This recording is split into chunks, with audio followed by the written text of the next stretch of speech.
Professor Gajendra पाठक को मैं उनसे मिला तो एक ही बार, लेकिन विद्वान के रूप में उनको मैं वर्षों से जानता हूँ। और अब ये विभाग उनके नेतृत्व में काम कर रहा है, ये भी हम सबके लिए प्रसन्नता का विषय है। इसमें सक्रियता आएगी। कुछ अन्य संकाय सदस्य भी दिखाई पड़ रहे हैं जिनको मैं नाम से जानता हूँ। उन सब का मैं स्वागत और अभिनंदन करता हूँ आपकी तरफ से। ये विषय ऐसा है जिसके संबंध में हम अध्यापकों, शोधार्थियों और विद्यार्थियों को जानकारियाँ बहुत आरंभिक कक्षाओं से शुरू हो जाता है। भक्ति आंदोलन के बारे में हम बहुत आरंभिक कक्षाओं से जानना शुरू कर देते हैं थोड़ा बहुत। उत्तर भारतीय भक्ति आंदोलन के संबंध में विडंबना यह है कि उसकी जो पहचान है, जैसा अभी अजीत ने कहा, कि वो थोड़ी आधी अधूरी और अपर्याप्त पहचान है। और विडंबना यह है कि इतने समय बाद भी उस पर पुनर्विचार की, उस पहचान पर पुनर्विचार की कोई बड़ी पहल, यूं समेकित पहल जिसको कहते हैं, वो अभी तक नहीं हुई है। यूं अलग अलग कवियों पर, अलग अलग संतों पर, अलग अलग भक्तों पर लोगों ने लिखा है और उनकी वैयक्तिक पहचानों पर पुनर्विचार का आग्रह या प्रस्ताव किया है, लेकिन इसकी एक समेकित पहचान भक्ति आंदोलन की बने, ऐसा कोई प्रयास अभी तक देखने में नहीं आया। मुझे लगता है कि ये पहचान मुख्यतः आरंभिक पहचान, यद्यपि वो पहचान तो अब नहीं है, लेकिन फिर भी भक्ति आंदोलन की जो पहचान है वो उपनिवेश काल में बनी। हमारे सभी सांस्कृतिक रूपों की, सभी साहित्यिक रूपों की पहचान कमोबेश उपनिवेश काल में बनी। आरंभिक अध्येता जो थे सारे के सारे उपनिवेशकालीन यूरोपीय विद्वान थे और उन्होंने इसकी एक छवि तैयार की। कभी कभी लगता है कि उन्होंने बहुत मनोयोग और निष्ठा से ये काम किया, खासतौर पर जैसे जो Gilchrist, Thomas Colebrooke, George Grierson, Garcin de Tassy, Rajasthan में 2 विद्वान काम कर रहे थे, लेफ्टिनेंट कर्नल टॉड, तेसी तोरी। इसी तरह भारत के विभिन्न भूभागों में ब्रिटिश ईस्ट इंडिया कंपनी के बहुत सारे अधिकारी, जिनका ये पेशा नहीं था, जिनका ये व्यवसाय नहीं था, फिर भी अपनी रुचि से बहुत सारे काम कर रहे थे। उनकी बनाई पहचान पर आपत्ति की जानी चाहिए। उनकी निष्ठा और उनकी मंशा पर कोई संदेह मैं नहीं कर रहा, लेकिन एक तो संस्कार और दूसरा एक औपनिवेशिक साम्राज्यवादी स्वार्थ उनके विचारों में कहीं न कहीं अंतर्निहित है। इस बात पर भी आजकल उपनिवेशीकरण की बहुत चर्चा है आजकल, तो इस बात पर भी आजकल निरंतर चर्चा हो रही है। तो हम हिंदी वालों को भी भक्तिकालीन आंदोलन की जो पहचान उपनिवेश काल के दौरान बनी, कुछ पर जॉर्ज ग्रियर्सन की कुछ स्थापनाओं पर बाद में हजारी प्रसाद द्विवेदी ने आपत्ति की, और धीरे धीरे कुछ चीजें बदली तो है, लेकिन फिर भी अभी बहुत सारी चीजें बदलने की जरूरत है। कुछ धारणाएं बद्धमूल थी औपनिवेशिक विद्वानों की। एक वो मान के चलते थे कि भारतीय समाज ठहरा हुआ और गतानुगतिक है। कबीर हो या मीरा हो या जायसी हो या तुलसी हो या अन्य कोई भी कवि हो, उनके लिए वो भारतीय गतिशीलता का एक रूप नहीं है, भारतीय समाज की गतिशीलता का एक रूप नहीं है। जबकि क्योंकि उनके मन और मस्तिष्क में ये छवि बनी हुई है कि भारतीय समाज ठहरा हुआ और गतानुगतिक है।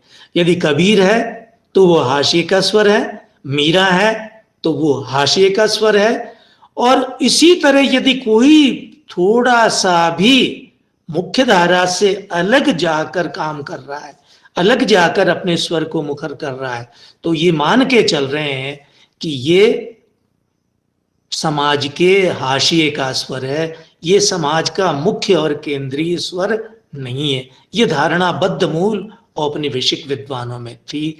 जैसे lieutenant Tod, colonel James Tod, Meera की जो छवि बनाते हैं कमोबेश ऐसी ही है, कबीर की जो छवि बनती है वो ऐसी ही है, तुलसी की जो छवि बनती है वो इसी प्रकार की। उन्होंने आग्रह पूर्वक, और ये उनके स्वभाव और परंपरा में शामिल था, भारतीय समाज को देखने की परंपरा में शामिल था, समाज का जो असाधारण है, अद्भुत है, रहस्य, रोमांच, कौतूहल, अद्भुत, इन असाधारण तत्वों को उन्होंने प्राथमिकता दी। समाज के सामान्य स्वर को उन्होंने प्राथमिकता नहीं दी। भक्ति का विवेचन करते समय, भक्ति की पहचान बनाते समय भी उनकी यही दृष्टि निर्णायक रही थी। इसके लिए उनकी मंशा पर संदेह मत करिए। एक तो उनके समझ और संस्कार यूरोपीय थे। यूरोप में भारत की छवि आज भी कमोबेश वही है, उसमें कोई बड़ा रद्दो बदल अभी भी नहीं हुआ।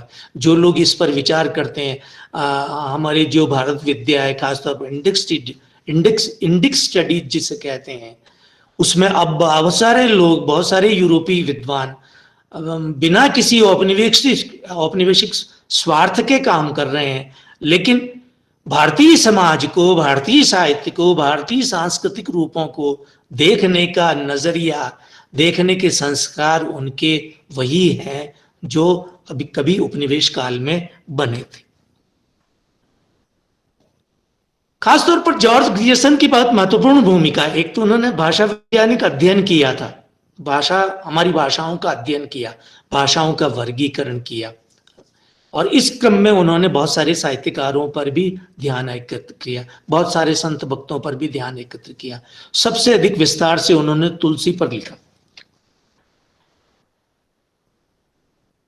एक जिस तरह का वैविध्य हमारे समाज में है, सांस्कृतिक वैविध्य हमारे समाज में है, उसकी आदत और संस्कार यूरोपीय विद्वानों को नहीं थी।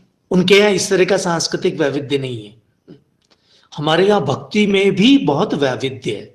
विडंबना ये कि इस भक्ति के क्षेत्रीय वैशिष्ट्य की बहुत अवहेलना हुई, उसको नजरअंदाज किया गया। लेकिन एक बात है कि उसका कारण यह है कि उनके यहाँ इस तरह का वैविध्य नहीं था, इस तरह का सांस्कृतिक वैविध्य नहीं था, इस तरह का भाषाई वैविध्य भी नहीं था, सरोकारों का वैविध्य भी नहीं था। हमारे यहाँ ये बहुत है। आप थोड़ी दूर जाएंगे, एक भक्त की चिंता और सरोकार बदल जाएंगे, एक संत की चिंता और सरोकार बदल जाएंगे। कबीर के चिंता और सरोकार अलग है, मीरा की चिंता और सरोकार अलग है, तुलसी के अलग हैं। एक क्षेत्र में रहते हुए भी ऐसा हो सकता है कि उनकी चिंताएं और सरोकार अलग अलग प्रकार से हो। दूसरा, एक बात और है जिसकी और ध्यान दिया जाना चाहिए, खास तौर पर आग्रह पूर्वक, कि उस समय तक स्रोत सामग्री बहुत सीमित थी। भक्ति आंदोलन की पहचान बनाने में भारतीय विद्वानों का भी योगदान है, जिनकी समझ और संस्कार यूरोपीय है कमोबेश। वे भी कुछ सीमित संसाधनों के आधार पर, कुछ सीमित स्रोत सामग्री के आधार पर भक्ति आंदोलन की एक छवि बना रहे हैं। धीरे धीरे शोध कार्य हुए, विश्वविद्यालयों में हुए, विश्वविद्यालयों से बाहर हुए, शोध संस्थानों में हुए।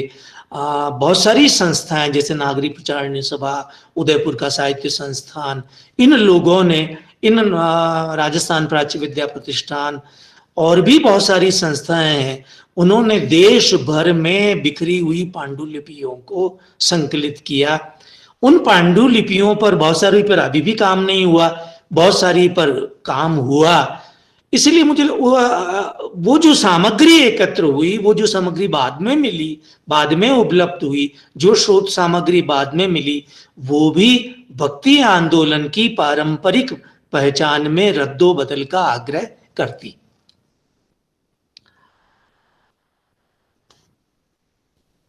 इसलिए दो बातों पर मुझे भक्ति आंदोलन की पहचान पर पुनर्विचार की जरूरत है। एक तो ये कि आरंभिक जो विद्वान थे सारे के सारे, चाहे वो भारतीय हों या यूरोपीय हों, उन सब के समझ और संस्कार कमोबेश यूरोपीय है। हमारी शिक्षा में देखिए, औपनिवेशीकरण केवल देश का नहीं होता, चेतना का भी होता है, और वो चेतना का औपनिवेशीकरण भारतीय विद्वानों का भी हुआ। देखने समझने का हमारा नजरिया भी, बहुत सारे आरंभिक विद्वानों का नजरिया भी वैसा ही है। तो और दूसरा, स्रोत सामग्री संसाधन बहुत सीमित है। पांडुलिपियां सामने नहीं आई थी, रचनाएं सामने नहीं आई थी, संत और भक्तों का जीवन, उनकी जीवन की विकास यात्रा सामने नहीं आई थी। बहुत सारी अब चीजें नई सामने आ गई हैं, लेकिन हम भक्ति आंदोलन की पुरानी पहचान पर अभी तक ठहरे हुए हैं। व्याख्यान की दूसरे पड़ाव पर आते हैं। भक्ति आंदोलन की यह पहचान जो अभी तक बनी हुई है, जैसा अजीत ने कहा कि हम भक्ति उत्तर भारतीय खासतौर पर, और खासतौर पर उसमें भी हिंदी समाज, भक्ति आंदोलन को कबीर, सूर, तुलसी, कभी कभी मीरा के नाम से जानता है। भक्ति आंदोलन एक बहुत समय और स्थान दोनों की दृष्टि से उसके विस्तार का, उसके वैविध्य का दायरा बहुत विस्तृत और बड़ा है। विडंबना यह है कि भक्ति आंदोलन को हम अभी इस रूप में नहीं जानते। ये एक देशव्यापी और लगभग 12-13 शताब्दियों के विस्तार में फैला हुआ आंदोलन है। आप समझिए कि 12-13 शताब्दियां, एक शताब्दी भी बहुत महत्वपूर्ण होती है। जो आंदोलन 12-13 शताब्दियों में फैला हुआ हो, उसकी विकास यात्रा कैसे रही होगी। हम भक्ति आंदोलन को उसकी फलश्रुति के रूप में जानते हैं कि उसने हमें क्या दिया, लेकिन ये जो दिया वो एक विकास यात्रा से गुजरकर हम तक आया है। हम उस यात्रा के बारे में अभी नहीं जानते। 5वीं से लगाकर 17वीं शताब्दी तक निरंतर ये आंदोलन चला देश के विभिन्न भागों में, और ये देश का पहला आंदोलन है जिसने हमारी चेतना को आंदोलित भी किया, प्रभावित भी किया, जिसने हमारी समझ और संस्कार को बदला कई मायनों में।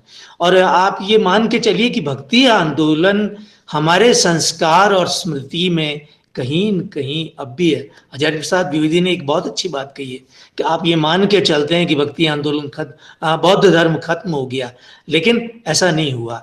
बौद्ध धर्म खत्म नहीं हुआ, वो हमारे आचरण में, हमारे विचार में, हमारे दैनंदिन जीवन में किसी न किसी रूप में अब भी शामिल है। इसी तरह भक्ति आंदोलन भी हम ये सोचते हैं कि 17वीं शताब्दी में उसका समापन हो गया, ऐसा नहीं है। हमारे जीवन के नैतिक मूल्यों में, हमारे आचरण की कसौटी में कहीं न कहीं उसके अवशेष हैं, उसकी संस्कार, उसके स्मृति बची हुई है।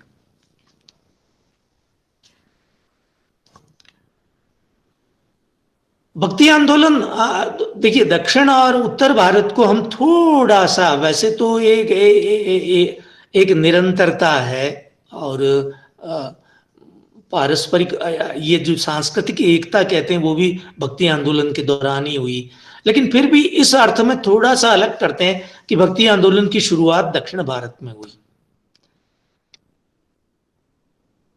5वीं-6वीं शताब्दी से ये शुरू हुआ और 9वीं-10वीं शताब्दी तक निरंतर जारी रहा दक्षिण भारत में विविध रूपों में। भक्ति आंदोलन का कोई एक रूप नहीं है। यदि आप भक्ति आंदोलन को सार्वदेशिक और उसकी किसी एक रूप पहचान में समझना चाहेंगे तो बहुत मुश्किल काम है। ए.के. रामानुजन, जो भक्ति साहित्य के बहुत बड़े विद्वान हैं, उन्होंने एक जगह लिखा कि मैं जो कह रहा हूं वो मेरे क्षेत्र से संबंधित है। जो मैं कह रहा हूं वो मैं जिस कवि को मैं जानता हूं या जिस भक्त संत को मैं जानता हूं उसके संबंध में है। ये और किसी के भी संबंध में नहीं है। यदि आप दक्षिण भारत में बैठकर किसी उत्तर भारतीय संत भक्त के बारे में कोई स्थापना दे रहे हैं तो बहुत सावधानी की जरूरत है। इसी तरह आप उत्तर भारत में बैठकर दक्षिण भारत के किसी संत भक्त के बारे में कोई निष्कर्ष निकाल रहे हैं तो ये बहुत मुश्किल काम है। दक्षिण भारत में 12 आलवार संत हुए और 63 नायनार संत हुए और 2 रचनाएं महत्वपूर्ण है। एक जिसे हम कहते हैं तमिल प्रबंधम, एक तिरुमरई। तमिल प्रबंधम की ख्याति तो 5वें वेद के रूप में है हम दक्षिण भारत में, बहुत महत्वपूर्ण रचना है। अब तो इसका हिंदी अनुवाद भी हो गया। जयराम ने सारी आलवार संतों की वाणियों का हिंदी अनुवाद करके उसका हिंदी रूपांतरण करके प्रकाशित करवा दिया है। हम प्राय आलवार संतों के बारे में नहीं जानते, लेकिन भक्ति आंदोलन के संस्कार और स्मृति में कहीं न कहीं आलवार संत रखते हैं। हम अक्सर कहते तो हैं भक्ति द्राविड़ उपजी, लेकिन भक्ति द्रविड़ प्रदेश में उत्पन्न होकर उत्तर भारत में किस रूप में प्रसारित हुई, किस रूप में फैली, क्या क्या उसमें रूपांतरण हुए, कैसे आई, इस बारे में हम लोग कम जानते हैं। उत्तर भारत में ये 14वीं से लगाकर 17वीं शताब्दी में इसका विस्तार हुआ। लेकिन ये मत कहिए कहीं भी कि 14वीं शताब्दी में इसकी शुरुआत हुई, क्योंकि ये एक निरंतरता में, आप यदि अपभ्रंश पाली में जाएंगे तो भी है, आप यदि अपभ्रंश में जाएंगे तब भी है, प्राकृत में भी है, और यदि आप बहुत दूर तक जाएंगे तो ये ऋग्वैदिक काल से हमारे यहाँ किसी न किसी रूप में एक निरंतरता में है। अक्सर यूरोपीय विद्वानों ने ये किया कि उन्होंने इस निरंतरता में बार बार एक विच्छेद की स्थिति लाने की कोशिश की। अभी भी वे यही कहते हैं, वे देश भाषाओं को बाइनरी में खड़ा करते हैं, वे देश भाषाओं को संस्कृत के विरुद्ध खड़ा करते हैं, वे प्राकृत को देश भाषाओं के विरुद्ध खड़ा करते हैं, पाली को प्राकृत के विरुद्ध खड़ा करते हैं। लेकिन ये सारी प्रक्रिया, ये विकास की प्रक्रिया एक निरंतरता में है और इसको निरंतरता में ही समझा जाना चाहिए। देखिए, कोई भी आंदोलन जब जनसाधारण में चलता है तो सबसे पहले जो प्रयास शुरू होते हैं उसको दार्शनिक आधार देने के प्रयास शुरू होते हैं। और भक्ति आंदोलन को भी खास तौर पर दक्षिण भारत में जब ये बहुत लोकप्रिय हुआ तो उस बाद में क्या होता है, भक्ति फलश्रुति के दौरान कभी कभी हम केवल उसके दार्शनिक आधार पर चले जाते हैं, केवल उसका दार्शनिक पक्ष देखना शुरू कर देते हैं। ऐसा नहीं है। भक्ति आंदोलन पहले एक जन आंदोलन है, पहले वो लोक में फैला हुआ, लोक की जरूरतों के अनुसार बना हुआ आंदोलन है। ये फलश्रुति में जो उसको दार्शनिक आधार देने के प्रयत्न हुए, ये केवल उस तक सीमित आंदोलन नहीं है। लेकिन भक्ति आंदोलन को दक्षिण में ही सांस्कृतिक एक दार्शनिक आधार देने की कोशिश हुई। उसमें बहुत सारे लोग शामिल हैं, रामानुजाचार्य, मध्वाचार्य, वल्लभाचार्य, निम्बार्काचार्य। और एक बात और है, ये बात समझ लीजिए कि ये जो दार्शनिक आधार देने वाले विद्वान हैं, इनका योगदान, इनका अवदान इस अर्थ में महत्वपूर्ण है कि उन्होंने भक्ति केवल द्विजों के लिए थी, सीमित थी, लेकिन आप धीरे धीरे धीरे धीरे धीरे धीरे फलश्रुति तक आते आते केवल प्रपत्ति भक्ति रह जाती। ये बहुत महत्वपूर्ण परिवर्तन, और ये एक साथ नहीं हुआ, ये क्रमशः धीरे धीरे हुआ। सबसे पहले रामानुजाचार्य वैदिक और पौराणिक धर्म के समर्थक थे, लेकिन धीरे, और ज्ञान भक्ति केवल द्विजों तक सीमित थी। लेकिन रामानंद ने पहली बार, लेकिन ये देखिए, रामानंद रामानुजाचार्य के विरुद्ध खड़े हुए नहीं है, रामानुजाचार्य मध्वाचार्य के विरुद्ध खड़े हुए व्यक्ति नहीं है। इन्होंने क्रमशः एक निरंतरता में थोड़ा थोड़ा करके भक्ति आंदोलन की नागरिकता का दायरा बड़ा किया, उसको द्विजों से निकालकर सबके लिए सुलभ किया। नाथ मुनि जिन्होंने ये संकलन तैयार किया और प्रमुख आलवार संतों में से एक है, उन्होंने एक बात कही थी कि हे भगवान, मैं न द्विज हूं, न मुझे वेद आते हैं, और न मैंने कभी इंद्रिय निग्रह किया, लेकिन मैं आपके चरणों में समर्पित हूं, आप मेरा उद्धार कर दीजिए। ये चौथी जो योग्यता है, प्रपत्ति, समर्पण, निष्ठा और प्रेम, ये प्रपत्ति के जो ये रूप हैं, भक्ति को वहां तक लाने का श्रेय दक्षिण भारत के बहुत सारे दार्शनिक आचार्यों को है। और फिर उत्तर भारत में उत्तर भारत में जब भक्ति आती है तो प्रपत्ति उसमें शामिल है।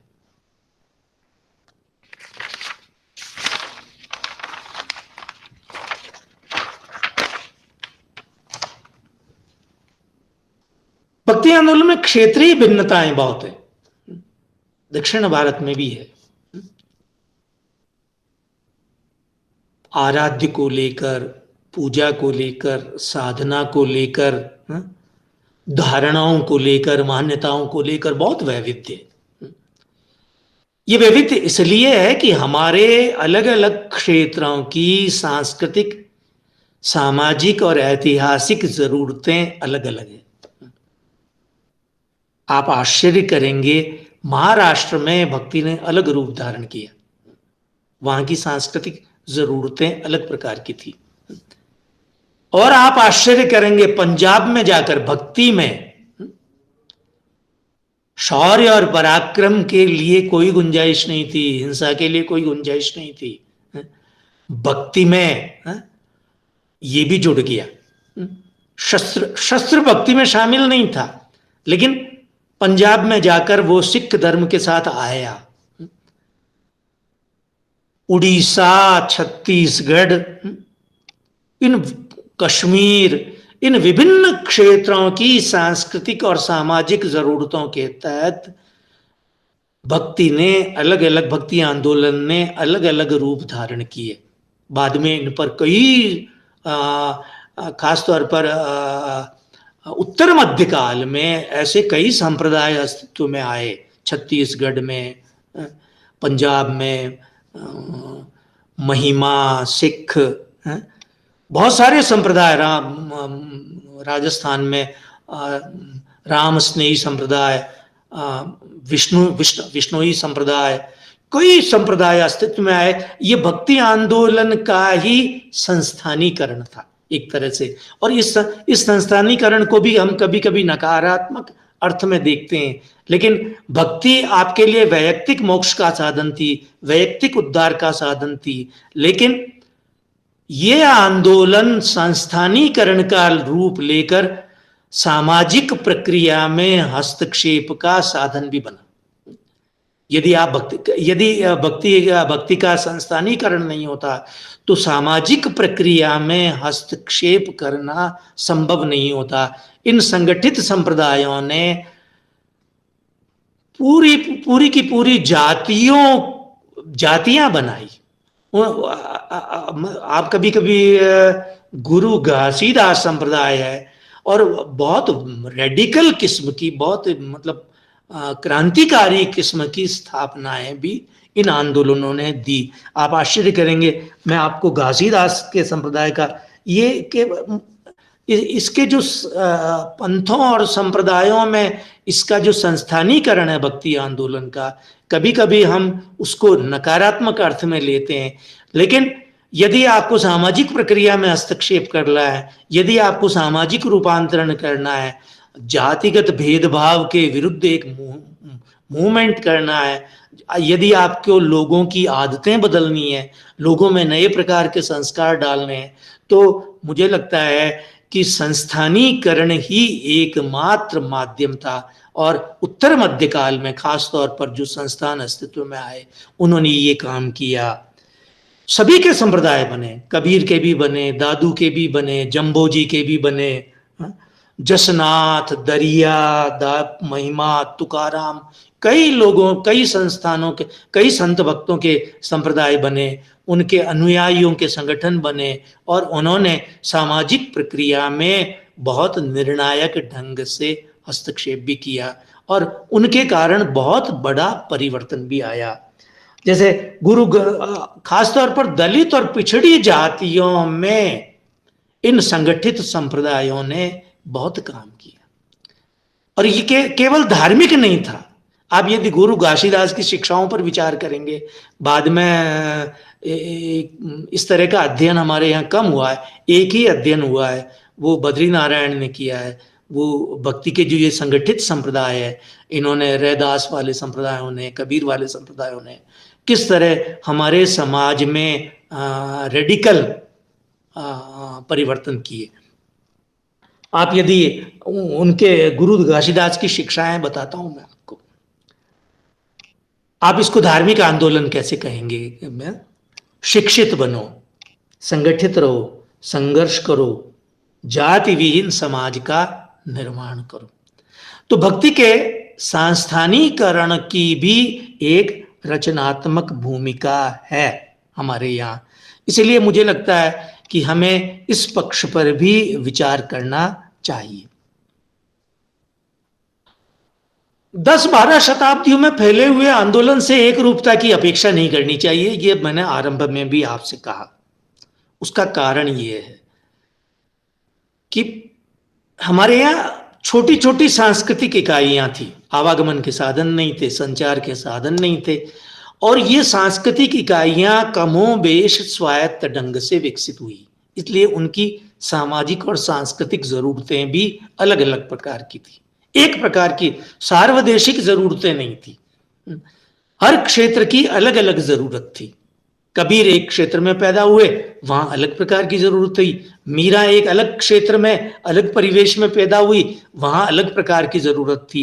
इसलिए आप देखिए, कबीर के सरोकारों में, मीरा के सरोकारों में, और गुरु नानक के सरोकारों में, तुकाराम के सरोकारों में, और चंडीदास के सरोकारों में बहुत फर्क है, अंतर है। एक बात और ध्यान रखने की है कि इन सभी संत भक्तों को प्रायः हमने एक ही प्रकार के औजारों से समझने परखने की कोशिश की, सार्वदेशिक औजारों से परखने समझने की। लेकिन अगर आप थोड़ा ध्यान से देखेंगे तो क्योंकि इनकी ये अलग अलग क्षेत्रों में पैदा हुए, अलग अलग क्षेत्रों की सांस्कृतिक जरूरत के तहत पैदा हुए, इसलिए इनके इनकी पहचान, इनके आकलन और इनके मूल्यांकन के लिए अलग अलग औजारों की भी जरूरत है। कबीर के विद्रोह को, हाँ, और मीरा के विद्रोह को आप एक औजार से समझना चाहेंगे तो बहुत मुश्किल हो जाएगी। शस्त्र की उपस्थिति सिख समाज में थी, सिख धर्म में थी,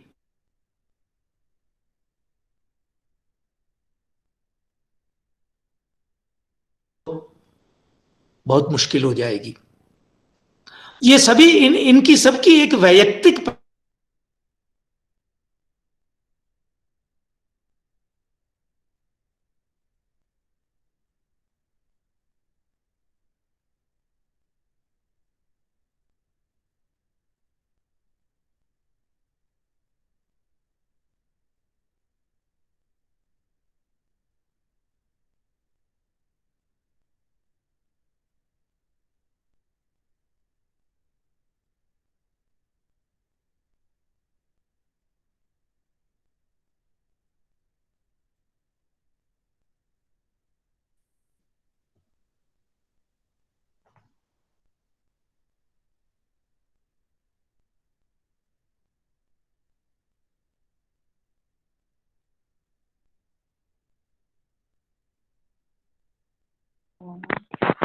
सर आपकी आवाज नहीं आ रही है।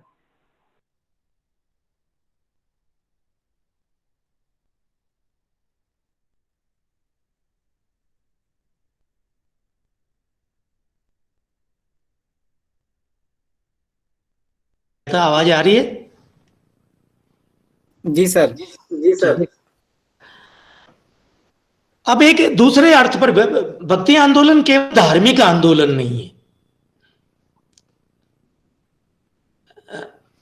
धर्म को धर्म का हमारी परंपरा में जो व्यापक अर्थ है, जिस अर्थ में आज हम धर्म शब्द का प्रयोग कर रहे हैं, वो हमारी परंपरा का वाहक शब्द नहीं है। ये अच्छी तरह से समझने की जरूरत है। रिलीजन एक संप्रदाय, संकीर्ण संप्रदाय, छोटा सा। हमारे यहां धर्म का बहुत व्यापक अर्थ है। ये बात बहुत आरंभ में हिंदी साहित्य के एक बहुत बड़े कवि और मनीषी साहित्यकार ने आग्रह किया था कि धर्म हमारी परंपरा में बहुत व्यापक अर्थ रखता है, वो है अज्ञेय। इस अर्थ में कि जिस अर्थ में पश्चिम में रिलीजन शब्द का प्रयोग होता है, हमारे यहां धर्म का प्रयोग नहीं होता है। हमारी परंपरा में कल्चर शब्द नहीं है, संस्कृति शब्द नहीं है। हमारी परंपरा में संस्कृति के पर्याय के रूप में धर्म शब्द ही इस्तेमाल होता रहा है। बहुत व्यापक अर्थ है। धर्म के दायरे में बहुत सब कुछ आ जाता है, हमारे जीवन का बहुत सारा भाग, बल्कि यूं कहना चाहिए हमारे जीवन से जुड़ी हुई सब चीजें धर्म के दायरे में आ जाती है। एक बहुत महत्वपूर्ण बात यह है, आज जिस अर्थ में हम संस्कृति का प्रयोग कर रहे हैं, कमोबेश उसी अर्थ में हमारी परंपरा में धर्म शब्द का प्रयोग किया गया है। इसलिए केवल ये धार्मिक आंदोलन नहीं है। देखिए, समाज सुधार, अन्याय उत्पीड़न का प्रतिरोध, वैयक्तिक कामनाओं की अभिव्यक्ति, ये सब कुछ धर्म के दायरे में आता है। आप देखिए, दिल्ली में सल्तनत काल में शासन पलटने का काम बहुत सारे सूफी संतों ने किया। हमारे यहाँ बहुत सारे संत ऐसे, नाथों का सत्ता परिवर्तन, नाथों की सत्ता परिवर्तन में बड़ी भूमिका रही। जोधपुर में उनका बहुत वर्चस्वकारी प्रभाव रहा। ये भी अन्याय का प्रतिरोध, जातिगत भेदभाव का विरोध, उत्पीड़न का प्रतिरोध धर्म के दायरे में ही आता है। आप देखिए कि किसी भी कर्म, विचार और आचार को यदि आप सामाजिक वैधता देना चाहते हैं तो भारतीय समाज ये अपेक्षा करेगा कि वो धर्म के दायरे में आता है या नहीं आता। यदि धर्म के दायरे में नहीं आता है तो फिर उसको सामाजिक वैधता नहीं मिलेगी। आप देखिए, हमारे यहाँ बहुत सारे आंदोलन, भक्ति आंदोलन शुरू किया, जाति के विरुद्ध आंदोलन भक्ति आंदोलन ने शुरू किया। बहुत सारे अन्यायों का संगठित प्रतिरोध भक्ति आंदोलन के दौरान शुरू हुआ।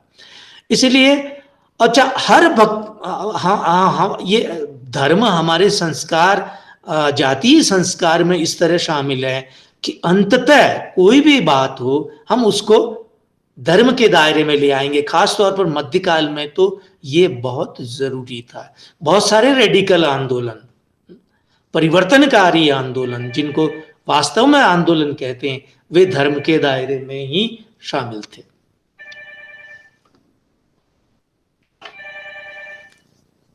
मंदिर इसीलिए उत्तर दक्षिण भारत में आंदोलन के केंद्र रहे। दक्षिण भारत में सारी सामाजिक गतिविधियों के केंद्र में थे वे लगभग।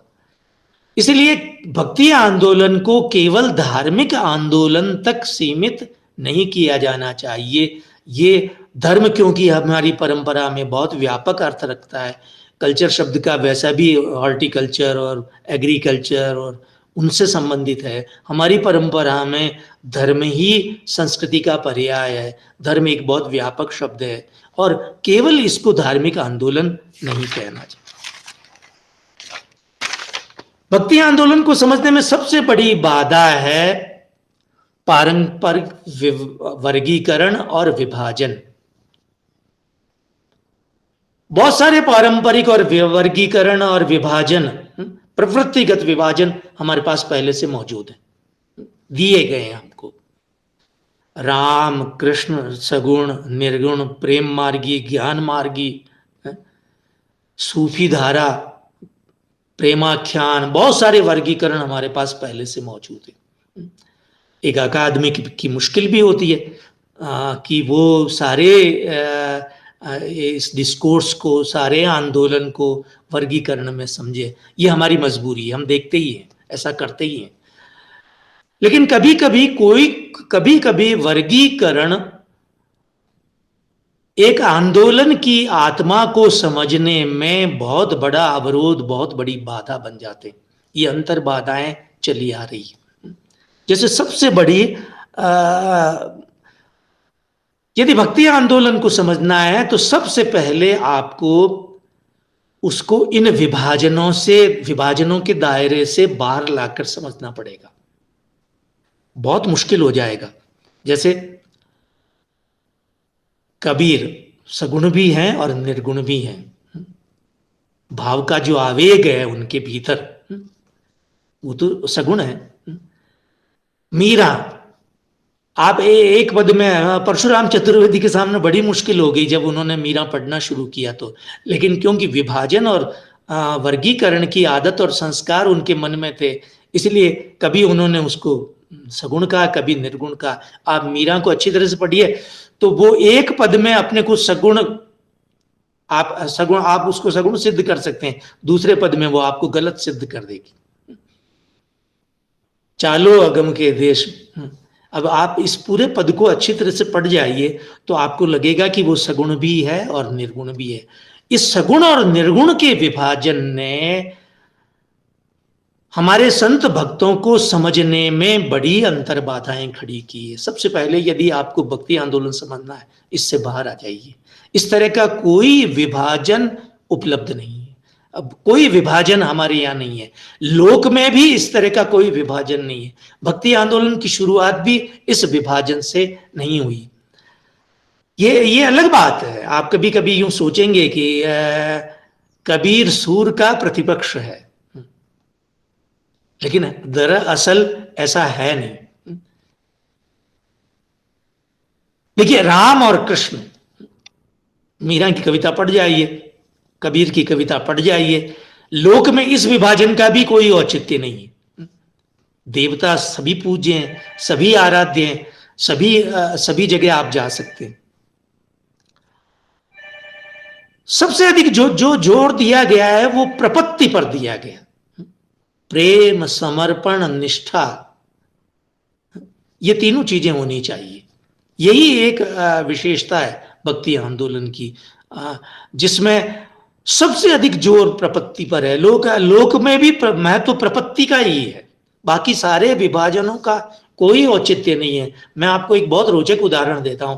यदि आप राजस्थान में वल्लभाचार्य की पीठ है नाथद्वारा, वहां जाएं तो आपको बहुत सारी सब्जियां, बहुत सारी महिलाएं बाहर बैठकर सब्जी काटती हुई मिलेगी। भक्ति का ये भी एक रूप है। भगवान खाएंगे, हम अच्छे वस्त्र ले जाते हैं भगवान के। रविन्द्रनाथ टैगोर ने कहा है ना कि जो हमको सबसे अधिक प्रिय है वो हम सब भगवान को देते हैं। जो हमको सबसे अच्छा लगता है वो हम भगवान को समर्पित करते हैं। तो ये प्रपत्ति भक्ति, किसी प्रकार का विभाजन एक निरंतरता में है। कोई विभाजन और वर्गीकरण से आप भक्ति आंदोलन को समझना चाहेंगे तो आपको लगेगा कि जिसे आप सगुण समझ रहे हैं उसके यहाँ कुछ निर्गुण भी आ गया है।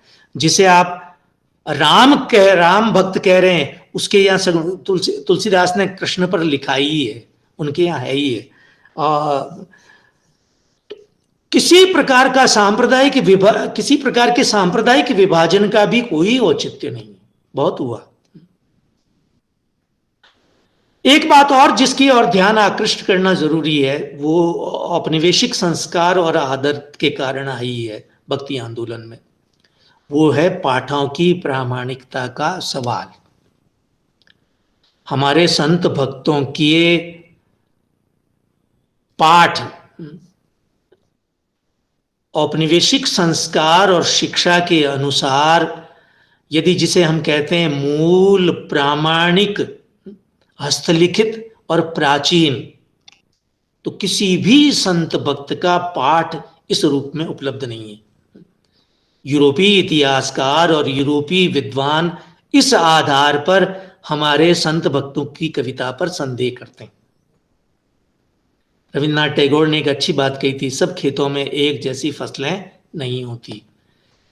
यदि आप धान के खेत में बैंगन ढूंढेंगे तो आपके निष्कर्ष गलत ही निकलेंगे। और यूरोपीय इतिहासकारों ने, यूरोपीय विद्वानों ने, आज भी उनका आग्रह सबसे अधिक ये होता है कि उसका प्रामाणिक और मूल पाठ ढूंढ लिया जाए। ये चेष्टा अच्छी है, लेकिन हमारी जो परंपरा है, हमारी जो जातीय परंपरा है, वो श्रुत को बहुत महत्व देती है। हम श्रुत से पाठ को निरंतर जीवंत रखते हैं, श्रुत से लिखित में ले जाते हैं, लिखित से फिर श्रुत में लेते हैं और पाठ जीवंत रहता है। मीरा की कविता में बहुत जोड़ बाकी हुआ, कविता कबीर की कविता में भी बहुत जोड़ बाकी हुआ, सूरदास की कविता में भी बहुत जोड़ बाकी हुआ। इधर कुछ लोग कहने लगे कि एक सूर है ही नहीं, 2-3 सूर हैं। लेकिन एक बात का ध्यान रखिए कि पाठों की प्रामाणिकता, दस्तावेज का आग्रह भारतीय परंपरा में नहीं है। ठहरे हुए दस्तावेज का आग्रह भारतीय परंपरा में नहीं है। इसलिए यदि इस आग्रह के साथ जाएंगे तो वो आपका आग्रह पश्चिमी ज्ञान मीमांसा का आग्रह होगा। वहां दस्तावेज की परंपरा है, हमारे यहाँ दस्तावेज की, डॉक्यूमेंट की कोई परंपरा नहीं मिलती।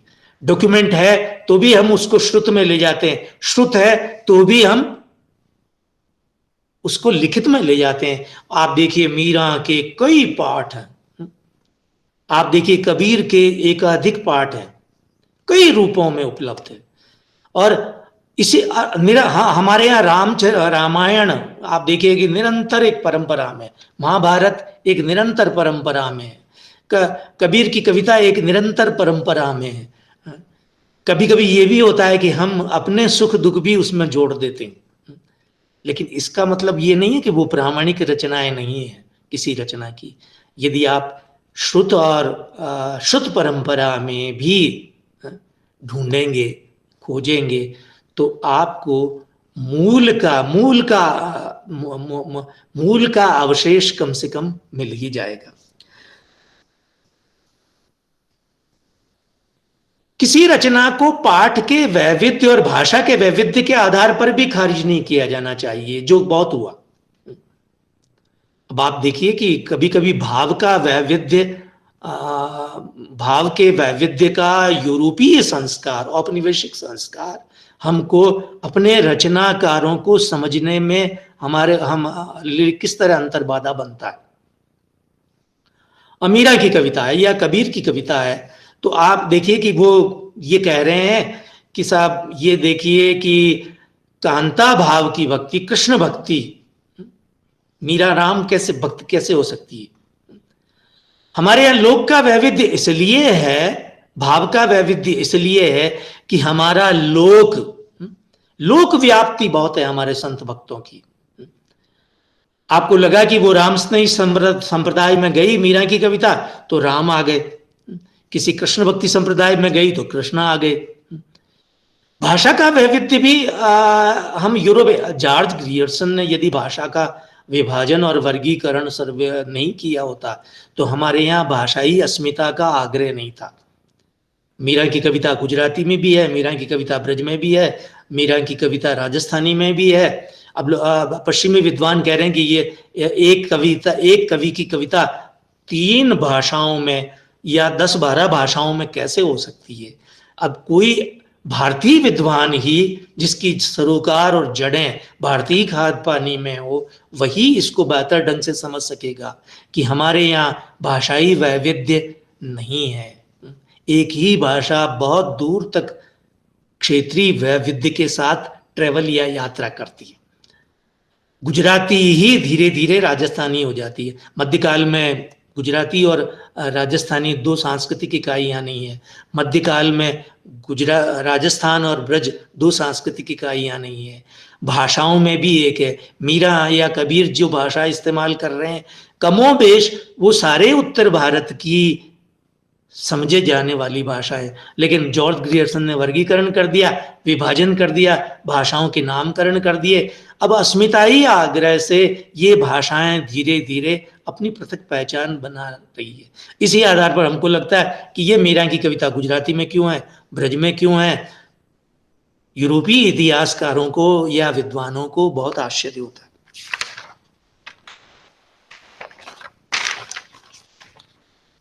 मुझे लगता है कि मुझे आप लोगों के लिए समय छोड़ना चाहिए। मैं 2-3 चीजें इसलिए छोड़ूंगा। एक, भक्ति आंदोलन में केवल लोकोत्तर की को तरजीह नहीं दी गई, केवल लोकोत्तर को महत्व नहीं दिया गया जैसा मान लिया गया। भक्ति आंदोलन में पार्थिव की भी बहुत महिमा है। इस बात को अच्छी तरह से नहीं समझा गया। उन निर्गुण संतों की कविता को भी इस आधार पर नहीं समझा गया कि उनके सरोकार भी अंततः पार्थिव के सरोकार। कृष्ण भक्त कवियों के यहाँ तो अपार्थिव की, लोकोत्तर की खिल्ली भी उड़ाई गई, उपहास किया गया।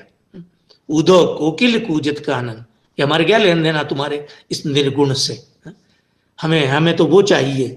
मुझे कुछ लोगों को, जैसे आप कृष्ण भक्त कवियों को पढ़ें, विद्यापति को पढ़ें, भ्रमर गीत सार को पढ़ें, तो लगेगा कि जीवन का जो पार्थिव रूप है उसकी महिमा का इतना बखान है, उसकी महिमा की इतनी चर्चा है। आपको लगता है कि सूरदास की सारी कविता आपको निर्गुण का प्रतिपक्ष लगेगी। सूरदास की कविता के यदि सामाजिक संदर्भ में जाएं, उसके ऐतिहासिक संदर्भ में जाएं, तो आपको लगेगा कि एक समय ऐसा आया जब निर्गुण भक्ति का जोर शोर से प्रचार होने लगा। घर छोड़ कर जाने वालों की संख्या बढ़ गई, साधु होने की वालों की संख्या बढ़ गई। तो इस आधार पर उन्होंने लोक की प्रतिष्ठा, भक्ति की फिर प्रतिष्ठा की, जीवन की फिर प्रतिष्ठा की अपनी कविता में कबीर ने। मैं आपको हम अपनी जरूरतों के अनुसार, अपनी पार्थिव जरूरतों के अनुसार ईश्वर का रूपांतरण भी करते हैं, ईश्वर को बदलते भी हैं। हम आप उसको अपने अनुसार ढाल लेते हैं। गुजराती के नरसिंह मेहता का नाम आपने सबने सुना है। उनसे उनके जीवन की जनश्रुति पर आधारित एक रचना है नरसिंह जीरो माहेरो। जनश्रुति यह है कि नरसिंह की बेटी का विवाह हुआ। आप लोग थोड़े से दक्षिण भारत के हैं, हमारे यहाँ उत्तर भारत में ये प्रथा है कि यदि बेटी के बेटे या बेटे का विवाह और बेटी का विवाह हो रहा है तो जो पियर पक्ष के लोग हैं वो बहुत सारे वस्त्र लेकर जाते हैं, वस्त्र और संपदा, धन, पैसा लेकर जाते हैं देने के लिए।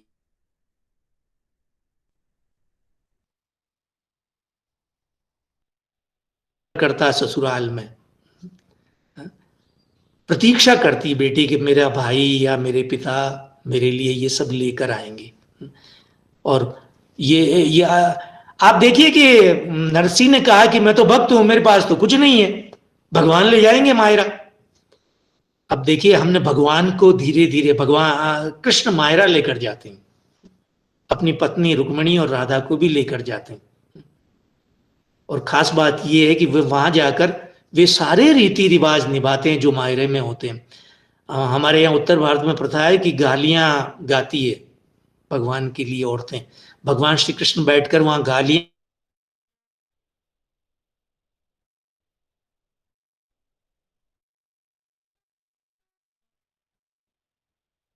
देखिए एक भगवान को हमारी अपनी सामाजिक और सांस्कृतिक जरूरतों के अनुसार भक्ति काल में ढालने के प्रयास हुए। हम इसको लोकोत्तर आंदोलन कहते हैं, लोकोत्तर के लिए आंदोलन कहते हैं, लेकिन ऐसा है नहीं। भक्ति आंदोलन पार्थिव की महिमा का, पार्थिव की प्रतिष्ठा का, लोक के महत्व का आंदोलन भी है। अंतिम बात जो मैं जिसे कहकर मैं अपनी बात समाप्त करूंगा वो है दाखिल खारिज। हिंदी में ये प्रवृत्ति बहुत है, जिसे हम खारिज करते हैं पूरी तरह से खारिज कर देते हैं, और जिसे हम दाखिल करते हैं पूरी तरह से खारिज कर देते हैं। हिंदी के आलोचकों ने भी ऐसा बहुत किया। वैष्णव धर्म सांप्रदायिक नहीं है, जैन धर्म सांप्रदायिक है। हमने जैन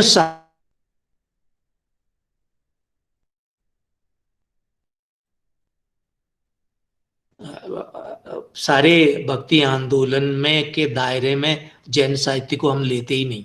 वो एक निरंतरता में, प्राकृत और परंपरा में। अपभ्रंश प्राकृत और पाली के साहित्य को हमने बाहर कर दिया। इसी तरह सांप्रदायिक आधार पर बहुत सारी साहित्य को, जैन साहित्य बहुत महत्वपूर्ण साहित्य है। आख्यान की, अलंकरण की, प्रशस्ति की, भक्ति की, खासतौर पर भक्ति का कथा में नियोजन की जो परंपरा जैन साहित्य में है, वो भारत के किसी भूभाग में नहीं मिलती, किसी सांप्रदायिक साहित्य में नहीं मिलती। लेकिन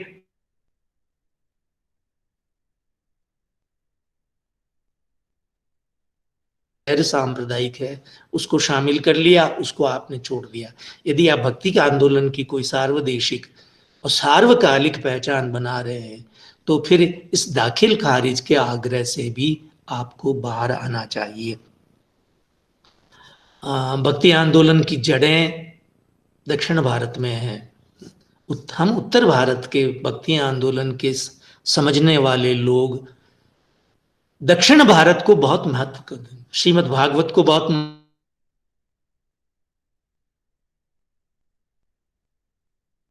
द्राविड़ उपजी। हम लोग आलवारों को नहीं जानते, हम नायनारों को नहीं जानते। तो भक्ति आंदोलन को देखिए, ये एक कभी कभी परंपरा एक निरंतरता में होती है।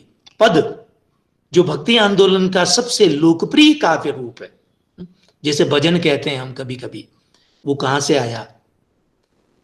वो भी दक्षिण से ही आया। तमिल प्रबंधम, पहली पंक्ति, बाद में पुरुषोत्तम चित्त, कड़वक जिसमें रामचरित मानस लिखी गई, वो प्राकृत और परंपरा से चली आ रही है। पद गीत जिसे हम कहते हैं विद्यापति के यहाँ, वो बौद्धों के चर्या गीतों से चला आ रहा है। तो मुझे काव्य रूपों पर भी विचार होना चाहिए। भक्ति आंदोलन के ये जो लोकप्रिय काव्य रूप है, कड़वक, कभी कभी हम कह देते हैं जल्दी से कि रामचरित मानस की कड़वक शैली जायसी से आई, गलत धारणा है। जायसी ने भी ये शैली हमारी परंपरा से ली, प्राकृत और अपभ्रंश में कड़वक शैली में, जिसमें चौपाई एक दोहे का गत्ता लगाया जाता है, बहुत पहले से चली आ रही है, पद्दड़िया छंद वगैरह में। तो भक्ति आंदोलन की आप एक सार्वदेशिक और 12-13 शताब्दियों में पहचान बनाना चाहते हैं, तो सबसे पहले उसके अलग अलग क्षेत्रीय रूपों को आपको देखना पड़ेगा, समझना पड़ेगा।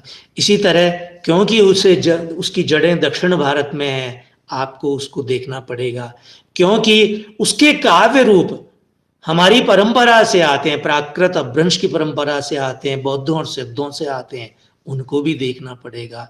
भक्ति आंदोलन की कोई पहचान केवल एक सार्वदेशिक पहचान बनाने के लिए उसके सारे इस वैविध्य को, उसकी जड़ों को समेटेंगे आप, तभी भक्ति आंदोलन की कोई सार्वदेशिक और सार्वकालिक पहचान बन पाएगी। धन्यवाद। मैं हिंदी विभाग के प्रति, उसके विभागाध्यक्ष प्रोफेसर गजेंद्र पाठक के प्रति और आप सभी शोधार्थी मित्रों के प्रति हृदय से कृतज्ञ हूँ कि आप सब ने बहुत ध्यानपूर्वक मुझे सुना। मैं किसी को नहीं देख पा रहा हूँ, लेकिन मुझे लगता है कि आप सब ने अच्छी तरह से सुना होगा। यदि मैंने कुछ ऐसा कहा हो जिस पर आपकी कोई जिज्ञासा हो और जिस पर आप कुछ पूछना चाहते हो, तो आप सबका स्वागत है। धन्यवाद।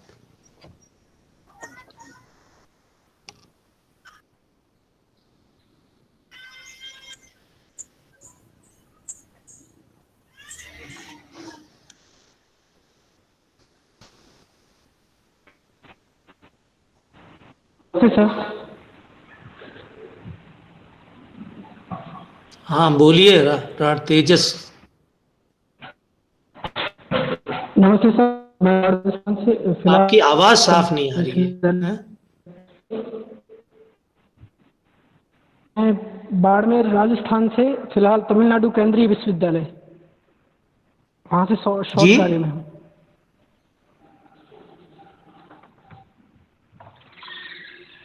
नहीं, मैं नमस्ते सुनना सर, ही नहीं आवाज़ पड़ आ रही रहा है सर? मुझे, थोड़ा आप साफ कहें तो पता लगे।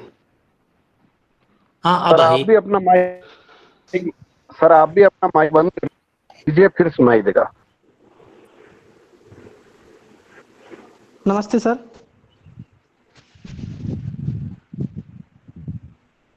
सर आवाज़ आ पा रही?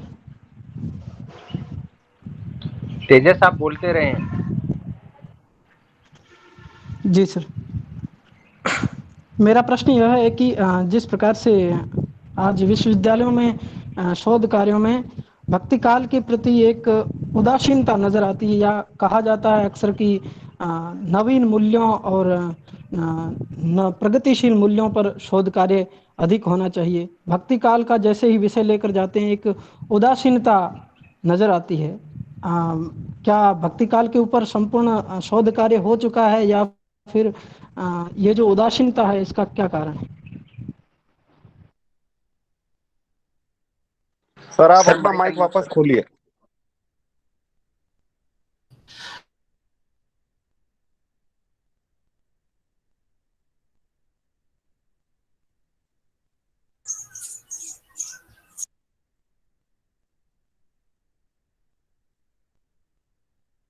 चाहते हैं क्योंकि वो सरल भी होता है, आसान भी होता है, सुविधा भी होती है और परिश्रम नहीं करना पड़ता।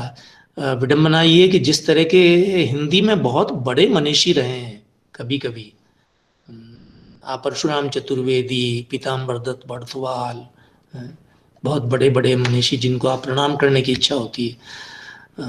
आपकी आवाज़ से लग रहा है कि आप राजस्थान से हैं, तो राजस्थान में हरिनारायण पुरोहित, गोपाल नारायण बहुआ बहुरा, बहुत सारे लोग हैं जिन्होंने आजीवन केवल संत साहित्य पर काम किया और बहुत मनोयोग से काम किया। तो मैं भक्ति आंदोलन एक ऐसा आंदोलन है जो सार्वदेशिक आंदोलन है और उसके अलग अलग रूप हैं। भक्ति आंदोलन के क्षेत्रीय रूप हैं। राजस्थान में जाएंगे तो अलग मिलेगा, आंध्र में जाएंगे तो अलग मिलेगा, उड़ीसा में जाएंगे तो अलग मिलेगा। देवी देवता बदल जाते हैं, आराध्य बदल जाते हैं, तो काम करने की तो बहुत ज़रूरत है भाई। अब मैं इस संबंध में तो क्या, अब मैं विश्वविद्यालय की ये तंत्र से बाहर आ गया हूँ, सेवानिवृत्त हूँ, तो मैंने कोशिश की थी कि इस तरह के विषय दिए जाएं। जैसे हमने एक छात्रा से काम करवाया वार्ता ग्रंथों पर, जो वैष्णव संप्रदाय के वार्ता ग्रंथ हैं, कि उनका हिंदी साहित्य के इतिहास में क्या योगदान है। यदि आप सोचें कि 84 वैष्णवन की वार्ता ना हो, 252 वैष्णवन की वार्ता न हो, अष्ट सखान की वार्ता न हो, तो हिंदी साहित्य की बहुत सारी जो आधारभूत सामग्री है भक्ति आंदोलन की, वो कहाँ से लाएंगे आप? भक्तमाल नहीं पढ़ेंगे तो कैसे होगा? लेकिन एक तो भाषा की मुश्किल है, लोग खासतौर पर एक बात और है, दक्षिण भारत में तो मध्यकाल पर काम हो ही नहीं रहा, वहाँ तो आधुनिक ही आधुनिक होता है, सब कुछ आधुनिकता पर जाकर ठहर गया। ये बहुत बड़ी विडंबना है। जी सर, होना इसी कड़ी चाहिए में था। वो मैं उसे जोड़ता हूँ कि अखिल भारतीय उपस्थिति की हम बात करते हैं, भक्ति की अखिल भारतीय उपस्थिति।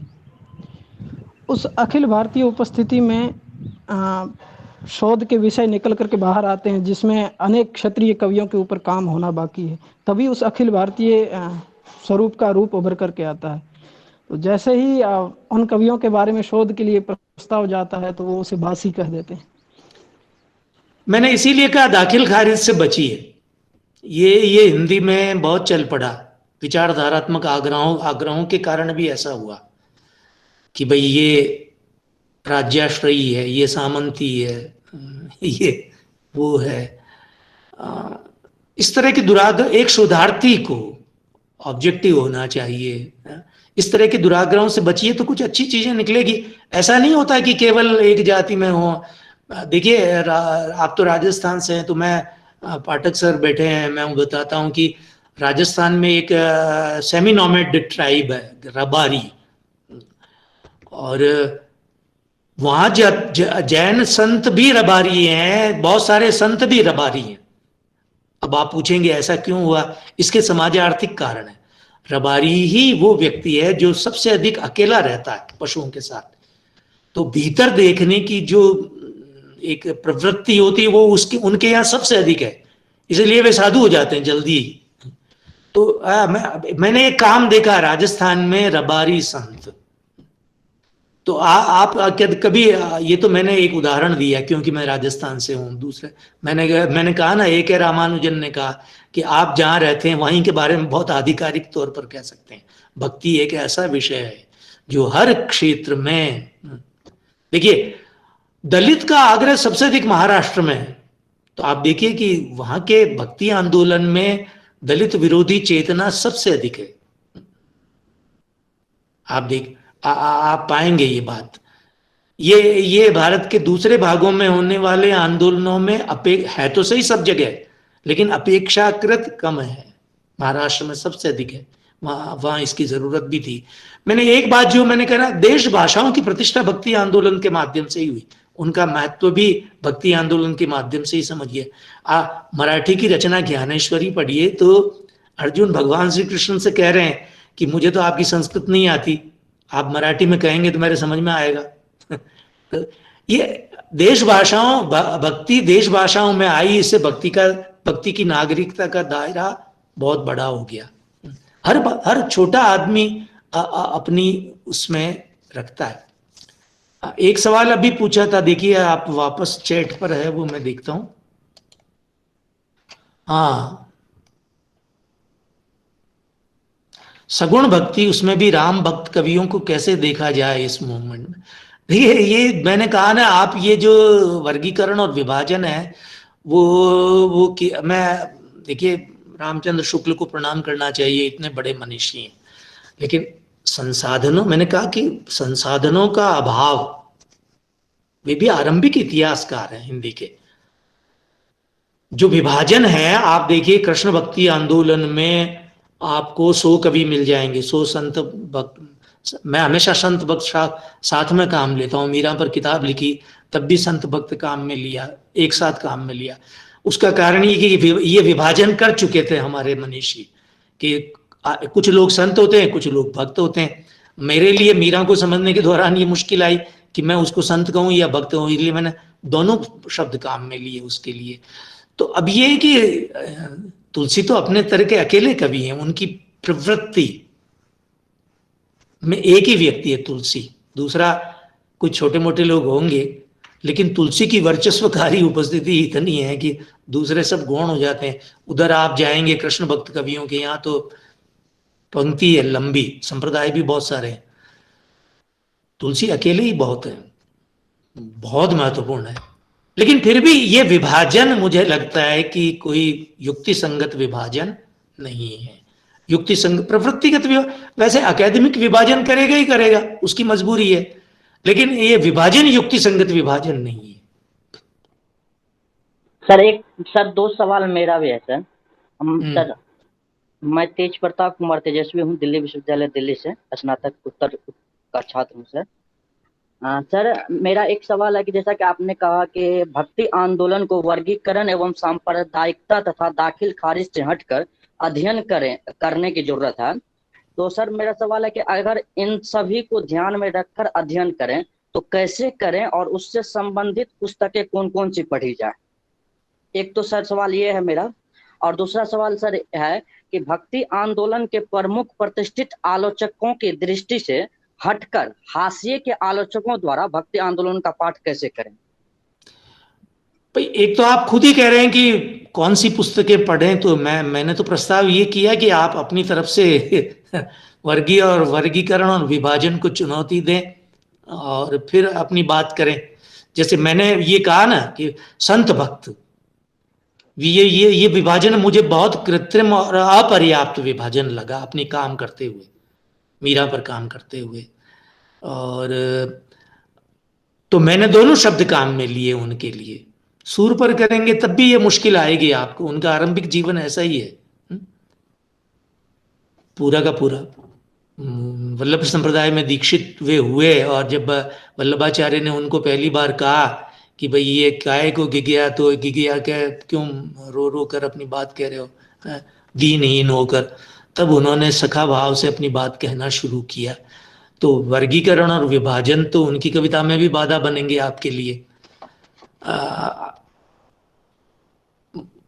हमारे यहाँ जो दर्शन है वो भी निर्गुण कहता है, सगुण कहता, सगुण तो है, लीला का भाव तो सब जगह आएगा। ईश्वर निर्गुण होता है, लेकिन वो हम आपके लिए जो जनसाधारण है वहां तो सगुण की प्रतिष्ठा ही सबसे अधिक होगी। आप देखिए कृष्ण भक्ति की स्वीकार्यता और उसकी प्रतिष्ठा जिस तरह से हुई देश भर में, वो आसान था सबके लिए। आप थोड़ी देर भ्रमर गीत सार पढ़िए और गोपियों के तर्क देखिए, गोपियां जो तर्क दे रही है, वो कह रही है इसका हम क्या करेंगे। वो एक जनसाधारण का तर्क है, आपको हेत्वाभास लगेगा, वेद मतलब वो तर्क नहीं कुतर्क लगेगा गोपियां जो कह रही है, लेकिन जनसाधारण तो यही कहेगा ना। जनसाधारण के लिए तो कुतर्क ही है, क्या क्या क्या समझेगा वो, इडा पिंगला है, ये जो सारी षट दर्शन, और ये जनसाधारण के लिए। मैंने कहा भाई वो जो सब्जी छील रही है, भगवान के लिए प्रसाद लेकर आप खड़े हैं, ये प्रपत्ति, ये निष्ठा, ये समर्पण, ये प्रेम जनसाधारण के लिए तो आसान होगा। तो कोई सामग्री आपको हो सकता है उपलब्ध नहीं होगी, पर चुनौती बहुत लोगों ने दी है। पुरुषोत्तम अग्रवाल भी कह रहे हैं ये बात कमोबेश सगुण निर्गुण के विभाजन पर। अब बहुत सारे विद्वान ये बात कहने लगे, मैं ही नहीं, कई लोग ये बात कह रहे हैं। तो इसको चुनौती देने की जरूरत है। एक शोधार्थी से अपेक्षा तो ये की जाती है कि वो जो स्थापित है उसके प्रतिरोध में खड़ा हो। अब अगर आप प्रतिरोध में खड़ा नहीं होते, हमारे यहाँ हम लोग कहते हैं कि दो सहमत लोग कीर्तन कर सकते हैं और दो असहमत लोग संवाद कर सकते हैं। तो असहमति तो आपको मेरे साथ भी होनी चाहिए, और मैं तो छोटा आदमी हूँ, रामचंद्र शुक्ल के साथ भी होनी चाहिए, और हजारी प्रसाद द्विवेदी के साथ भी होनी चाहिए। आप शोधार्थी हैं तो हजारी प्रसाद द्विवेदी ने कहा तो गुरु के साथ सबसे अधिक होनी चाहिए। इसलिए अपनी धारणाएं बनाइए। ये जो विभाजन है बहुत कृत्रिम प्रकार के विभाजन है।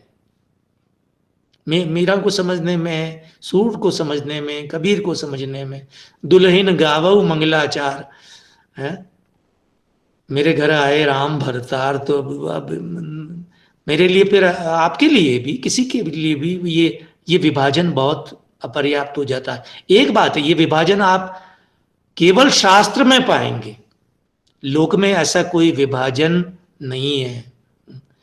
वो तो सगुण के यहाँ भी चले जाएंगे, वो निर्गुण के यहाँ भी चले जाएंगे। प्रपत्ति, प्रेम, समर्पण और निष्ठा, भक्ति का ये मूल मंत्र जो रामानंद ने दिया। रामानंद से मैंने कहा ये फलश्रुति है भक्ति की, बहुत मुश्किल होगा द्विजों से निकालकर भक्ति को सबके लिए सुलभ करवाना, सबके लिए बहुत मुश्किल रहा होगा, ये इन संत, इन दार्शनिकों के लिए भी। आप देखिए ना, खड़े हुए हैं ना मध्वाचार्य, रामानुजाचार्य, आज हम कहते हैं कि वो परंपरा में है, लेकिन ये भी बहुत मुश्किल होता है जब आप देखिए, कभी कभी होता है कि आप एक परंपरा में रहकर अपनी बात कहते हैं तो स्वीकार्य हो जाती है, प्रतिरोध में खड़े होते हैं तो मुश्किल होते हैं। कई बार लगता है कि भारतीय जनसाधारण तुलसी को ज्यादा, कबीर को कम जीता है। आप अन्यथा नहीं ले कुछ मित्र, क्योंकि वो तत्काल स्वीकार्य हो जाता है, क्योंकि वो परंपरा में है, हमें मुश्किल नहीं होती। प्रतिरोध कभी कभी क्या है, आपको अलग थलग करता है। प्रतिरोध के भी अभिप्राय बनते हैं, धीरे धीरे रूढ़ियां बनती है। हम कभी कभी लोगों को बहुत प्रतिरोध के अभिप्रायों में समझने की कोशिश करते हैं। ये मैं कबीर का विरोधी नहीं, मैं तो कबीर का समर्थक हूँ, कबीर मेरे बहुत प्रिय कवि हैं, लेकिन कभी कभी प्रतिरोध की बात, आप जब प्रतिरोध में खड़े होते, जनसाधारण के लिए बहुत मुश्किल काम होता है। कबीर की तुलसी की स्वीकार्यता ज्यादा, उन्होंने जो परिवर्तन किया उत्तर भारत में, मैं किस विद्वान का नाम भूल रहा हूं, कि आधा उत्तर भारत तुलसी को जीता है अभी भी। अब आप उस विवाद में मत जाइए कि वो स्त्री विरोधी थे, वो दलित विरोधी थे, इसका कोई औचित्य नहीं है। ये हिंदी के ये क्या, मैं डिस्कोर्स में कभी नहीं जाता इसीलिए। सर एक सवाल ये है। Hello sir. मैं विक्रम, हेलो। हाँ जी जी बोलिए। सर मैं विक्रम झा हूँ, काशीहिंदू विश्वविद्यालय से पारस्नातक का विद्यार्थी हूँ जी सर। एक सवाल ये है कि जैसे भारतीय चिंतन परंपरा में जब बातें केदामधुरन जी करते हैं कि शंकराचार्य, रामानंद और वल्लभाचार्य जो उभार लेते हैं, ये एक हिंदू पुनरुत्थानवाद का उधार, इसे आप कैसे देखते हैं? और दूसरा सवाल सर ये है कि जो भक्ति काल है, जैसे कि लिटरेचर को हम लोग देखते हैं तो युग काल परिस्थिति के हिसाब से देखते हैं, तो आखिर लिटरेचर जो भक्ति काल है उसमें जो 800 सालों का एक राजनीतिक सत्ताएं रही है उस हिसाब से क्यों नहीं देखी जाती? और सर तीसरी सवाल ये है कि जो आप कह रहे थे कि विभाजन की जो प्रक्रिया है, मुझे लगता है रामविलास शर्मा ने इसे बदलने का प्रयास किया। आप सर अपनी बात रखें। तो देखिए, आप सत्ताओं के साथ रखकर देखना चाहें, एक तो भारत में एक आप औपनिवेशिक जो ज्ञान मीमांसा है उससे अपने को अलग कर लीजिए थोड़ी देर के लिए। वर्चस्वकारी राजा वो हमारे यहाँ नहीं है। थोड़ा भी बहुत सारे ये क्या, कभी कभी हम कुछ चीजें यूरोप से लेते हैं और फिर वो हमारे अपने समाज पर भी थोप देते हैं। हमारे यहाँ राजा इतना वर्चस्वकारी कभी नहीं था कि वो हमारे जन आंदोलनों को प्रभावित करने की हैसियत में होता, उसकी इच्छा भी नहीं थी। आप क्षमा करें, ये मैं कोई सरलीकरण नहीं करना, आप उसके प्रतिरोध में कोई एक दूसरा उदाहरण दे सकते हैं। मैं एक उदाहरण देता हूं। कुंभन दास एक संत थे राजस्थान के। अकबर तो बहुत वर्चस्वकारी शासक था, सारी मुगल सल्तनत काल में और मुगल काल में सबसे अधिक शक्तिशाली और वर्चस्वकारी शासक वही था। उसने कुंभन दास को बुलाया, उन्होंने कहा मेरे तो नहीं आना, आज आप कह के देखिए, आपके नाम नहीं लूंगा, किसी अधिकारी, जिलाधीश या कोई जिला कलेक्टर आपको बुलाए और आप कह दे मैं नहीं जाऊं, दूसरे ही क्षण आपको उठा के ले जाएंगे लोग। उस समय ये समय नहीं था। आप क्या कर रहे हैं? आप जाति बदल रहे हैं, आप धर्म बदल रहे हैं, आप क्या कह रहे हैं, क्या गा रहे हैं, क्या खा रहे हैं, क्या पहन रहे हैं, इस पर किसी की बहुत नजर नहीं थी। इसलिए सत्ताएं कोई रही हो, सत्ताओं ने धर्म को प्रश्रय दिया। कुछ लोग बौद्ध थे, कुछ लोग वैष्णव थे, कुछ लोग शाक्त थे, लेकिन दूसरे धर्मों के विरोध में वे, ये मैं ये नहीं कहता कि प्रतिद्वंद्विता नहीं थी, मध्यकाल में भी थी, उससे पहले भी थी, लेकिन ये बहुत वर्चस्वकारी और प्रभावकारी प्रतिद्वंद्विता नहीं है। यदि आप इस बात पर जाएंगे, मैं बार बार राजस्थान का उदाहरण देता हूं क्योंकि मैं वहीं का हूं, वहीं के बारे में बहुत अच्छी तरह से जानता हूं। आप ऐसा उदाहरण अपने क्षेत्र में ढूंढेंगे तो मिलेगा। मेवाड़ के शासक, मेवाड़ एक सांस्कृतिक इकाई है राजस्थान की, छोटी सी, महाराणा सांगा उसके शासक थे। मेवाड़ की सांस्कृतिक इकाई है, वे शैव संप्रदाय के लकुलीश, एक और उसका उपभाग है, उसके पुजारी है लकुलीश। कश्मीर शैव दर्शन और आप जानते था थोड़ा बहुत, और वो उनके आराध्य हैं। लेकिन आप जितने वैष्णव मंदिर,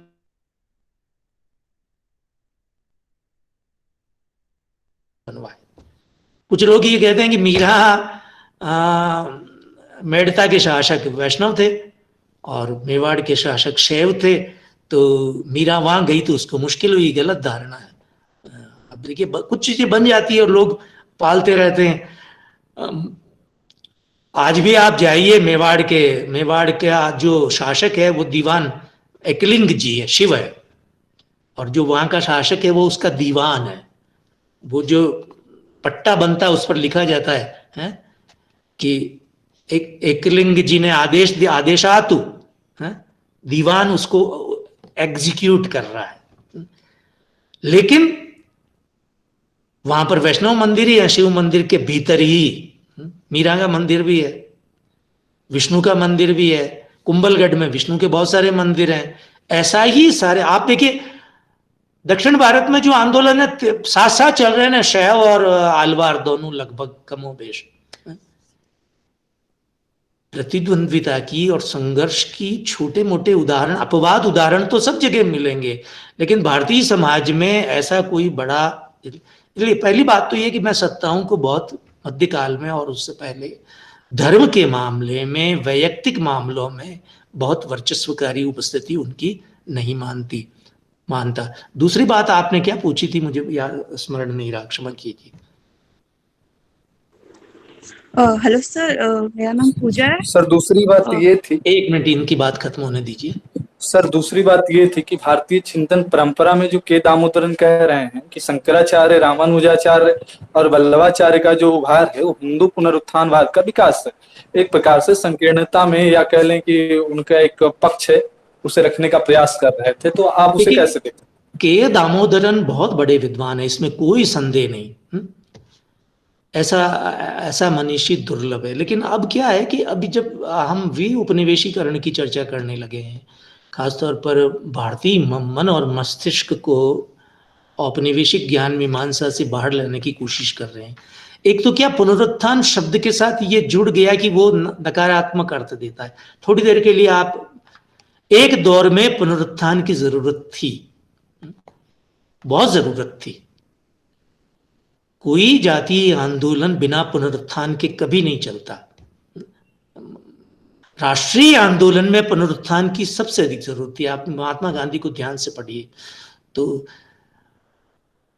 उन्होंने भारतीय ज्ञान के पुनरुत्थान को भी राष्ट्रीय आंदोलन की एक प्रवृत्ति बनाया।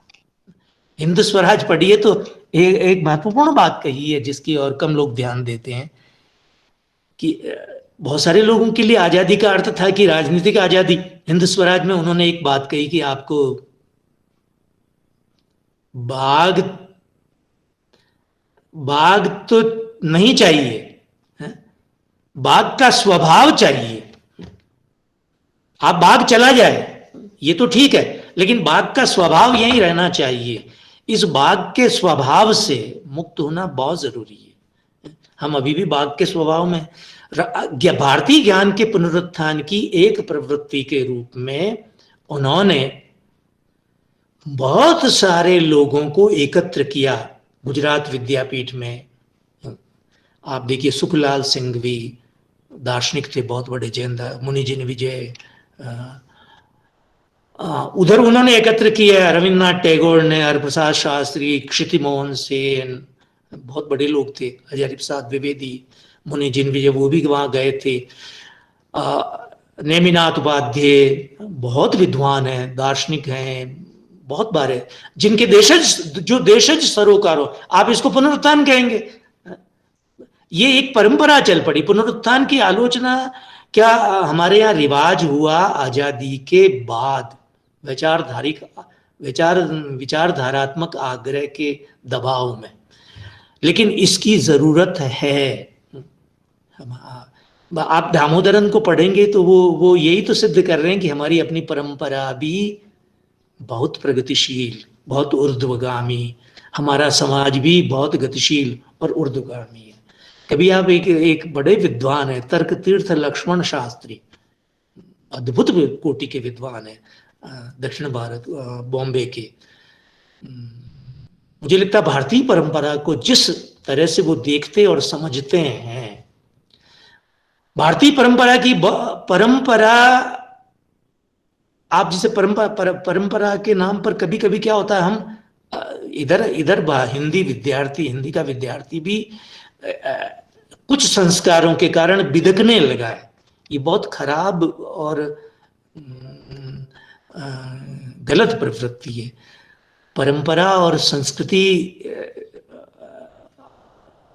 जैसा एक वर्ग कहता है, जैसा कोई उसकी एक व्याख्या पर ठहरना और निर्भर होना बहुत गलत है।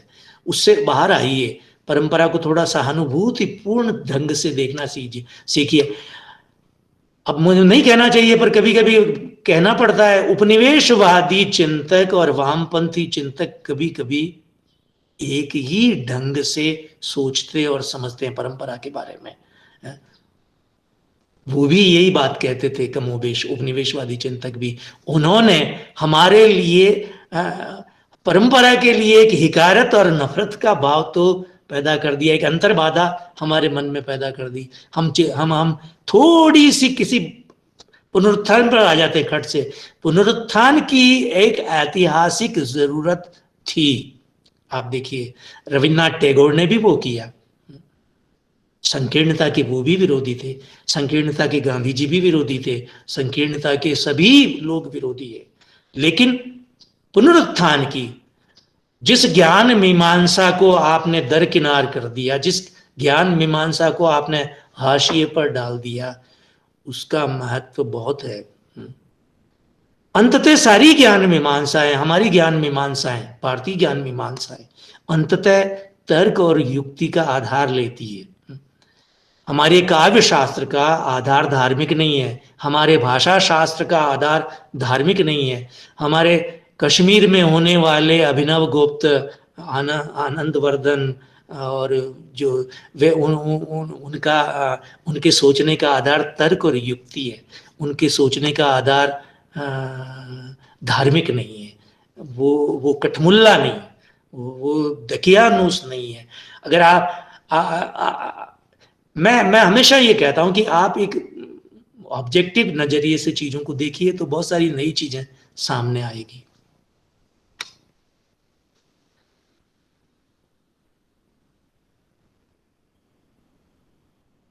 सर आज तो ऐतिहासिक भौतिकवाद के नजरिए से दुनिया को देखने की जरूरत तो नहीं रही। अब तो द्वंद्वात्मक भौतिकवाद वर्तमान के हिसाब से देखेंगे। तो आप जरा ये भी बता दें कि बायोपनिवेशीकरण की जो प्रक्रिया है वो आखिर कैसे होगी, क्योंकि दुनिया तो बहुत आगे चली जा चुकी है। भूमंडलीकरण से भी एक और दूसरी प्रक्रिया के साथ में हम लोग आगे मैं ये भी नहीं कहता कि देखिए द्वंद्व तो आखिर हर समाज का लक्षण है। आप वो चिंता उनकी थी, उन्होंने क्या ठहरा हुआ कह दिया भारतीय समाज को। हम तो नहीं कह, कोई दूसरा तो नहीं कह रहा है कि भारतीय समाज ठहरा हुआ। भारतीय समाज गतिशील समाज, द्वंद्वात्मक समाज है, उसमें जातीय गतिशीलता भी है, उसमें वर्ण की गतिशीलता है। मैं ये नहीं कहता हूं अन्याय उत्पीड़न नहीं है। कोई समाज कभी आदर्श समाज नहीं होता। आप यदि समझते हैं कि यूरोपीय समाज आदर्श था तो भूल जाइए। महिलाओं को मताधिकार बहुत बाद में दिए गए, वहां पे चर्च जितना वर्चस्वकारी वहां है, हमारे यहाँ धर्म उतना वर्चस्वकारी कभी नहीं रहा। आप तुलनात्मक रखिए, मनुष्य होने की जितनी गुंजाइश हमारे यहाँ सामंतवाद में है उनके यहाँ नहीं है। मनुष्य होने, आप देखिए किसानों को उनके हक, भारतीय सामंतवाद में गुंजाइश है, किसानों को उनके हक हकूक दिए गए। आप भारतीय सामंतवाद में, मैं तो सामंतवाद भी नहीं कहता, उसको बेदखल नहीं कर सकते किसान को अपनी जमीन से, आप राजा। लेकिन यूरोप में फ्यूडल सामंत जो है वो सर्वोपरि है, जमीन उसकी है, हमारे यहाँ नहीं है। आप कभी, हमारे यहाँ किसान को बेचने का अधिकार है अपनी जमीन, मध्यकाल में भी एक दूसरे को हस्तांतरित करने का अधिकार है। वो अपने जमीन एक रियासत से दूसरी रियासत में जा सकता है, आप यूरोप में नहीं जा सकता। वो हमारे यहाँ कभी, ये तो हरबंस मुखिया कहते हैं, हमारे यहाँ कभी भी कृषि दासता की अवस्था नहीं आई। ये वामपंथी इतिहासकार है हरबंस मुखिया, बहुत बड़े इतिहासकार है। मैं नहीं कह रहा, मैं छोटा आदमी हूं। इसलिए मुझे लगता है कि ये द्वंद्वात्मक भौतिकवाद चला गया, ये कहना भी गलत है। हर समाज एक डायलेक्टिकल प्रोसेस में चलता है। अब उनका, अत्रे जी का मैसेज आ गया है और डाटा लिमिट उनकी पूरी हो गई है, इसलिए मैं आप सबको धन्यवाद देता हूं और जो लोग भाई जुड़े हुए हैं उनको भी धन्यवाद देता हूं और विभागाध्यक्ष पाठक जी का बहुत बहुत आभार व्यक्त करता हूं।